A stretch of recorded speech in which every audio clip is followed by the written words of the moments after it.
నమస్తే, welcome to HM TV. నేను హరిప్రియ. ఇక బులెటిన్లో డీటెయిల్స్ చూస్తే 5 కోట్ల ఆంధ్రుల కలల రాజధాని, తమకు ఒక రాజధాని ఉండాలి, తాము ఎదగాలి, రాష్ట్రం నిలవాలి అనేది అక్కడి రైతుల ఆశ. ఇలాంటి ఎన్నో ఆశలు, మరెన్నో అంచనాలు. తగిలిన గాయాలను మర్చిపోతూ కొత్త నమ్మకంతో నిలబడుతూ ఆ రైతులు మద్దతుగా నిలిచారు. అటు ఢిల్లీలో అధికారిక రాజముద్ర వేసుకుని ఏపీ రాజధానిగా అమరావతికి గుర్తింపు దక్కింది. కానీ ఆ రైతుల్లో ఆనందం కనిపించడం లేదు.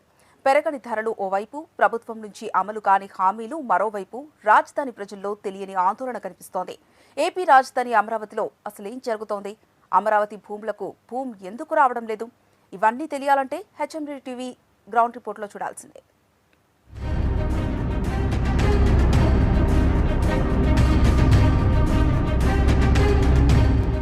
ఏపీ రాజధాని అమరావతి ఇప్పుడు పార్లమెంట్ రాజముద్ర వేసి అధికారిక రాజధానిగా మారింది. అయినా ఎక్కడో అనుమానం, ఏదో తెలియని డైలమా. అసలేం జరుగుతోంది? 2014-19 కాలంలో టీడీపీ అధికారంలో ఉన్న సమయంలో అమరావతిని రాజధానిగా ఖరారు చేశారు. ఆ సమయంలో భారీ స్పందన కనిపించింది. ఏపీతో పాటుగా దేశ విదేశాల్లో ఉన్నవారు సైతం ఇక్కడ భూములు కొనుగోలు చేశారు. ప్రభుత్వం అడిగిన వెంటనే స్థానిక రైతులు సైతం 33,000 ఎకరాల భూమి రాజధాని కోసం అందించారు. వారికి ఆ సమయంలో ప్రభుత్వం ఇచ్చిన హామీలు మాత్రం ఇప్పటికీ పూర్తి స్థాయిలో అమలు కాలేదు. ఇదే ఇప్పుడు రాజధానిలో ప్రధాన సమస్యగా మారుతోంది. ఇవే కాక మరిన్ని కొత్త సమస్యలు కూడా అమరావతికి అడ్డం పడుతున్నాయి. అమరావతి రాజధానిగా కొనసాగుతుందా లేదు అంటూ కూడా ఇప్పటి వరకు కూడా ఊగిసలాట్లాడింది. కానీ ఇప్పుడు మాత్రం ఏపీ రాజధాని అమరావతి అంటూ కూడా కేంద్ర రాష్ట్ర ప్రభుత్వాలు చట్టబద్ధత కల్పించాయి. అయితే ప్రస్తుతం అమరావతి రాజధానిలో రియల్ ఎస్టేట్ వ్యాపారం ఎలా కొనసాగుతుంది, ఎలా ఉంది, అసలు అమ్మకాలు కొనుగోలు జరుగుతున్నాయా, జరిగినా కూడా ఏ ప్రాంతంలో ఎక్కువ అమ్మకాలు జరుగుతున్నాయి? దీనిపైన హెచ్ఎం టీవీ రియల్ ఎస్టేట్ వ్యాపారంపై గ్రౌండ్ రిపోర్ట్.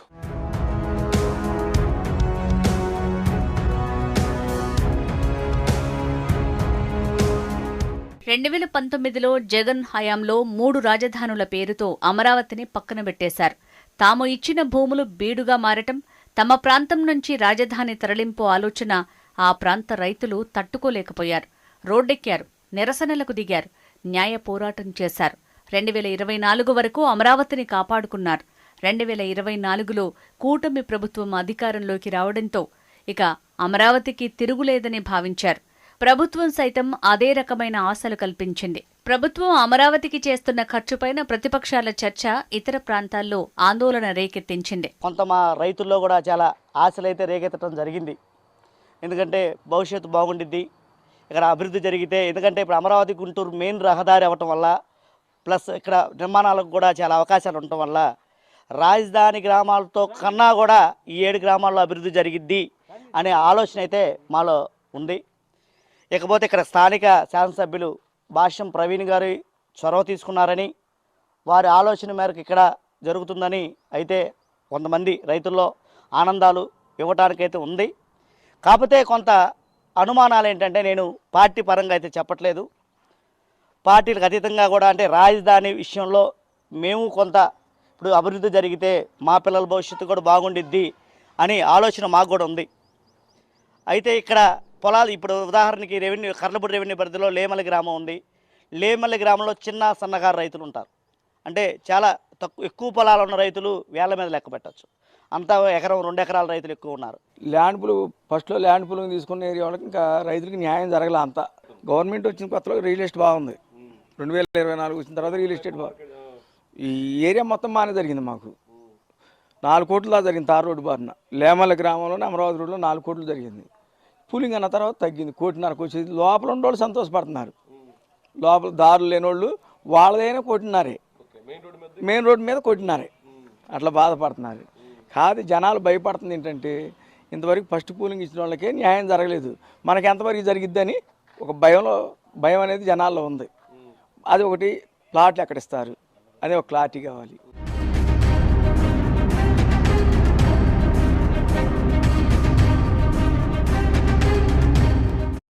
రాజధాని ప్రకటించిన సమయంలో అమరావతి భూములకు మంచి డిమాండ్ కనిపించింది. అక్కడ ఎకరం భూమి దాదాపు 3 కోట్ల నుంచి 4 కోట్ల వరకు పలికింది.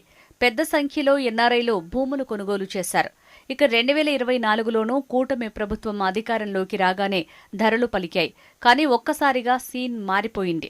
అమరావతి రాజధాని ప్రాంతంలో రియల్ ఎస్టేట్ వ్యాపారం పూర్తిగా డీలా పడిపోయింది. ఈ రోజు ఓ ఎకరం ధర 70 నుంచి 80 లక్షల ధర పలుకుతోంది. కొనుగోలు, అమ్మకాలు పూర్తిగా నిలిచిపోయాయి. నాడు హైదరాబాద్, చెన్నై, బెంగళూరు లాంటి ప్రాంతాల వారు భారీగా కార్లలో వచ్చి మరీ కొనుగోలు చేశారు. కానీ ఇప్పుడు అమ్మకాలు లేక వెలవెలబోతున్నాయి. అమరావతి రాజధాని కోసం ల్యాండ్ పూలింగ్ మొదటి దశ ఒక ఎత్తు అయితే రెండవ దశ మరొక ఎత్తు. అయితే రెండవ దశ ల్యాండ్ పూలింగ్ ఎక్కడైతే ప్రభుత్వం ప్రకటించిందో అక్కడే రియల్ ఎస్టేటు వైపు దూసుకుపోయింది. అయితే రెండవ దశ 7 గ్రామాలని ప్రభుత్వం ల్యాండ్ పూలింగ్కి ప్రకటించింది. ఎక్కడైతే ఉందో లేమల్లె కానీ, కర్లపూడి కానీ, చావుపాడు కానీ, పెద్దమద్దూరు, వైకుంఠపురం ఈ గ్రామాల్లోనే రియల్ ఎస్టేట్ వ్యాపారం జోరుగా ఉందని చెప్పేసి కూడా ఇక్కడ ఉన్నటువంటి స్థానికులు చెప్తున్నారు. మాజీ సీఎం జగన్ చేసిన మావిగన్ ప్రతిపాదన అమరావతి రైతుల్లో ఆందోళనను పెంచుతోంది. భూములు కొనుగోలు చేయాలనుకునే వారిలో భయానికి కారణమవుతోంది. అటు రైతులకు తొలి విడతలో భూములిచ్చిన వారికే హామీ మేరకు ఇప్పటివరకు రిటర్నబుల్ ప్లాట్స్ ఇవ్వకపోవడం మరో సమస్యగా మారుతోంది. ఎన్ని రకాల అనుమానాలు, సందేహాల వేళ రైతులకు సమాధానం చెప్పడం ప్రభుత్వంలోని ముఖ్యులకు సమస్యగా మారుతోంది. తిరిగి వచ్చే ఎన్నికల్లో ప్రభుత్వం మారితే ఏం జరుగుతుందో అనే టెన్షన్ వారిలో కనిపిస్తోంది. అసలు వ్యాపారాలు అనేది పూర్తిగా 2 నెలల నుంచి ఒక్క కొనటానికి వచ్చే రైతు లేడు, ఒక పార్టీయే లేడు.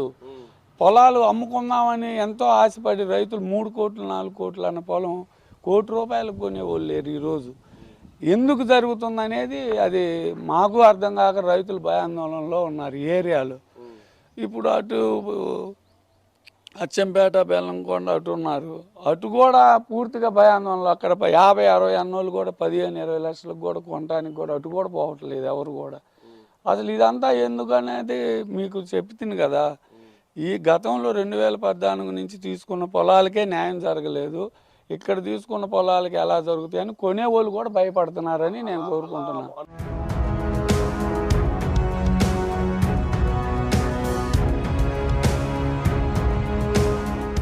ఆందోళనకు కారణమయ్యాయి. తొలి విడత భూముల్లోనే ఇంకా నిర్మాణాలు పూర్తి కాలేదు. ఈ సమయంలోనే ప్రభుత్వం రెండో దశ ల్యాండ్ పూలింగ్ పైన నిర్ణయం తీసుకుంది. తొలి విడత తరహా స్పందన కనిపించటం లేదు. ప్రభుత్వం, మంత్రులు, ఎమ్మెల్యేలు ప్రత్యేకంగా రైతులతో సమావేశాలు నిర్వహించి హామీలు ఇచ్చి ఒప్పించాల్సి వస్తోంది. 7 గ్రామాల్లో రెండో విడత భూ సమీకరణ ప్రారంభించాలి. అంతటితో ఆగలేదు. 3వ విడత భూ సమీకరణ అంటూ ప్రభుత్వం మరో ప్రకటన చేసింది. ఇదే అసలు గందరగోళానికి కారణంగా మారింది. ఇందుకోసం కొన్ని గ్రామాలను ఎంపిక చేసింది. వరుసగా 2, 3 విడతల భూ సమీకరణ పైన రైతుల్లో ఆందోళన పెరిగింది. రాజధానిలో రియల్ ఎస్టేటు వ్యాపారం ప్రస్తుతం డీలా పడిందనే చెప్పుకోవాలి. మొన్నటి వరకు ఎకరం ధర 3 నుంచి 4 కోట్ల ధర పలికితే ఈరోజు మాత్రం ప్రజెంట్ ఎకరం 70 నుంచి 80 లక్షల ధర పలుకుతుంది. దీంతో అమ్మినోళ్ళలోనేమో ఆనందం, కొనుగోలు చేసిన వాళ్ళలోనేమో దుఃఖాన్ని మిగిల్చింది. ప్రస్తుతం అయితే రాజధాని ప్రాంతంలో రియల్ ఎస్టేట్ వ్యాపారం పూర్తిగా డీలా పడిందని చెప్పగా తప్పడం లేదు. అమరావతిలో ఇంత పెద్ద మొత్తంలో భూములను సేకరించడంపై రైతుల్లో వ్యతిరేకత కనిపిస్తోంది. కొందరు రైతులు తాము భూములివ్వాలంటే రాజధానికి చట్టబద్ధత కల్పించాలని డిమాండ్ చేశారు. దీనికి అనుగుణంగా కేంద్ర ప్రభుత్వంలో భాగస్వామిగా ఉండటంతో వెంటనే కేంద్రంతో చర్చించి పార్లమెంట్లో చట్టబద్ధత కల్పించారు. ఆ తర్వాత పరిస్థితుల్లో మార్పులు వస్తాయని అంచనా వేశారు. అయినా రైతుల్లో రియల్ ఎస్టేట్ వ్యాపారంలో ఏమాత్రం ఉత్సాహం పెరగలేదు. భూముల క్రయ విక్రయాలు ఊపందుకోకపోవడంతో పాటుగా ధరల్లో పెరుగుదల కనిపించడం లేదు. 1,40,000కే కొంటున్నారు. అది ఇప్పుడు 1,40,000 అడుగుతున్నారు. చట్టబద్ధత రాకమంగలే కొద్దిగా బాగానే ఉంది. చట్టబద్ధత వచ్చినాకైనా 1,45,000, 46 అడుగుతున్నారు. అంటే కారణం ఏంటంటే మరి ఇది అంతా సాధ్యపడిద్దా అని రైతుల్లో భయం. 1.5 ఇలా మళ్ళీ 60 లక్షలకు వచ్చేసింది. దారుణంగా ఉంది. 1.5, 2 కోట్లు పెట్టి కొన్నోళ్ళంతా దెబ్బతిని ఇప్పుడు 70 లక్షలకి అమ్మలేక కొనేవాళ్ళు లేక దానికి కూడా దారుణంగా. చట్టబద్ధత ఇచ్చినా కూడా ఏమి ఒక్కళ్ళు కూడా రాలేదు. ఎవరు కొనటానికి ఎవరు రావట్లేదు. వ్యాపారం జరిగినప్పుడు ఇటు బొలుసుపాడు, లింగాపురం, ధర్నకోట ఇక్కడ బాగానే జరిగింది. ఇప్పుడు అసలు ఏమి లేదు. 2వ ల్యాండ్ కూలింగ్ అన్న తర్వాత మొత్తం అయిపోయినాయి. అసలు మళ్ళీ 3వ ల్యాండ్ కూలింగ్ అన్నారు, అసలు ఒక్కటి కూడా రావట్లేదు. మావి గారిని ఎఫెక్ట్ కూడా దడిచారు. మరి ఇప్పుడు వాళ్ళు ఒకటి అంటున్నారు, వీళ్ళు ఒకటి అంటున్నారు. వీళ్ళు ఇచ్చారు, వాళ్ళు అది అంటున్నారు. మరి రేపు వస్తే ఎలా ఉంటుందోనని జనంలో కొనుక్కునే వాళ్ళలో భయపడుతున్నారు. పని చేస్తున్నారు, ఇస్తున్నారు అనేది అంటున్నారు, కానీ వీళ్ళు వస్తే మేము మళ్ళీ చెడగొడతాం అంటున్నారు కదా. ఏం జరుగుతుందో అని భయంలో ఉంది, జనంలో భయం ఉంది. పోయిన 5 సంవత్సరాల భయం మళ్ళీ మొదలవుతుంది కదా. ఇప్పుడు అది ఏం జరిగిద్ది అనేది మరి జనంలో భయం, ఏదైనా జరగని తర్వాత. అలాగా కొనేవాళ్ళు రాక వ్యాపారం చేసేవాళ్ళు మొత్తం డల్ అయిపోయారు.